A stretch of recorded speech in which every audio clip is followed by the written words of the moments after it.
కేదారేశ్వర స్వామి వ్రతం చేసుకున్నాం ఇంట్లో. ఇప్పుడే పూజ అయితే కంప్లీట్ అయిపోయింది.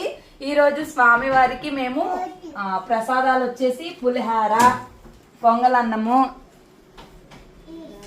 గారెలు, బూరెలు, అరిసెలు, పప్పూర్ణాలు అన్నీ చేసాం. అంటే అరిసెలు బూరెలు బయట నుండి తీసుకొచ్చాం, మిగిలిన 4 మేమే చేసాం ఇంట్లో.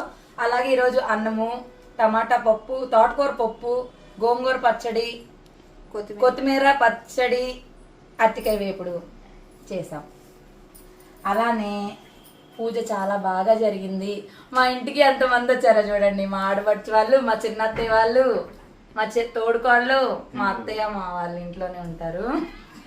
అన్నయ్య వచ్చాడు. సో అన్నయ్య వాళ్ళు అందరూ వచ్చారు. చాలా బాగా జరిగింది పూజ. మరి ఇంతకీ నేను వేసుకున్న జ్యువెలరీ ఎక్కడే అనుకుంటున్నారు? అత్తయ్య చేశారు. ఈ బ్యాంగిల్స్, ఇయర్ రింగ్స్ అండ్ కొత్తగా ఇది నిన్నే స్టార్ట్ చేసాము. సో ఇది కూడా బాగుంది కదా. మీకు ఎవరికైనా కావాలంటే ఆర్డర్ పెట్టుకోండి, డిఎం చేయండి. సో మేము కాస్ట్ డీటెయిల్స్ అన్ని కూడా చెప్తాము.